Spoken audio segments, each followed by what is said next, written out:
This is one of the case we have done during the workshop, myself and Dr. Surya Prakash Rao.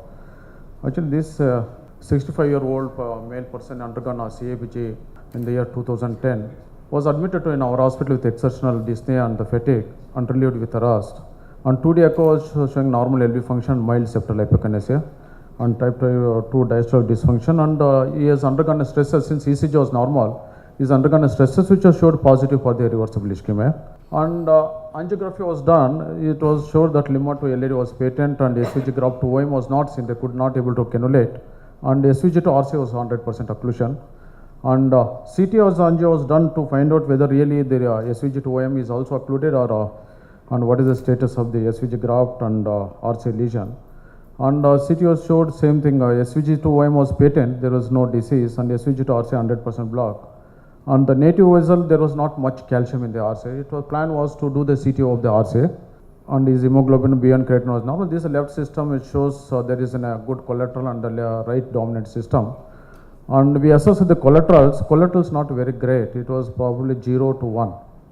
And so on the right shows there is a occlusion which bridging lot of bridge collaterals, and there is a small branch is coming at the site of occlusion. There you can see that small nipple-like project. This one a total occlusion, and not much calcium is seen here in this view. And we thought that we'll go through the plan was to bilateral approach and go through the antegrade approach was then a wire escalation, and we took for better support we took an arm plunge catheter, so it will give a better since it is an proximal lesion.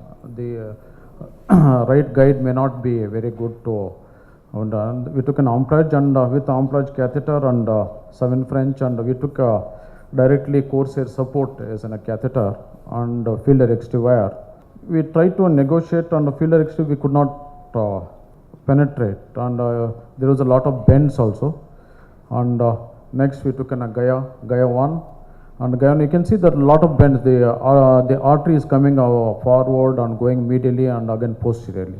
So we find it difficult to connect with the penetrate, and even to take the support of the support catheter. The support catheter are also not going beyond the proximal capsule. So somewhat we try to manipulate, and we took a Gaia 2nd and Gaia 3rd, and different views, even the right lateral view and the left lateral view, and RAO shows that a lot of bends and tortuous of the native vessel.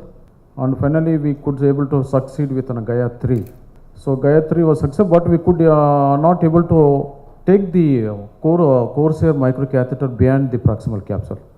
We are stuck because probably it is we are not able to see the calcium. Even there probably looks like multiple bends where we are not able to penetrate. We confirm though the distal tip is in the true lumen, and multiple views were taken to confirm that the distal tip is in the true lumen. And we used a small fine cross.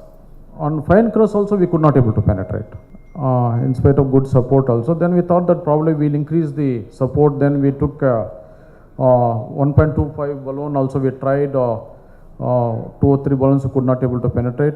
And we took a guide gel support. We thought we'll get in a better, very close to the proximal capsule. Then we can try to push and see that. With guide gel support and using various splinter balloons, 1.2, 1.2, started with 1 also, 1.5, 1.25. You started lowest is 1 also. 1 also we could not able to penetrate. Then balloons, all balloons are exhausted. Nothing was there. Then we'll try to use the Tornas, fine cross, Corsair and all, none of them can able to penetrate the proximal capsule. Probably that is because of the tortuosity or not. So we tried all this, we got exhausted everything. Then we don't know, the calcium is not seen. Even CT scan is also not showing much calcium, and probably these bends may not be allowing this catheter to progress. So finally we decided, the option was there to use, the problem is even if you take then a rotor wire, the catheter is ending at the proximal capsule itself. Whether to jam it and take the rotor wire, whether rotor wire will travel entire bends, it was very difficult. We could not try the rotor wire also, because otherwise we would have jammed the catheter into the lesion, would have tried a rotor wire. We decided that not to try because of lot of bends are there, whether we could get a rotor wire. and unfortunately we don't have laser also. So I don't know whether any of these techniques would have helped us, because one wire we find difficult to cross. Whether passing a multiple wires through this lesion is possible, or using a multiple small balloon is not itself is not crossing. There is no point of doing this seesaw technique and all, multiple one crushing method and all. Probably laser would have been helped in this case, I think. So with this, by the time the radiation and the contrast was in, then we thought it's better to avoid this, not to proceed.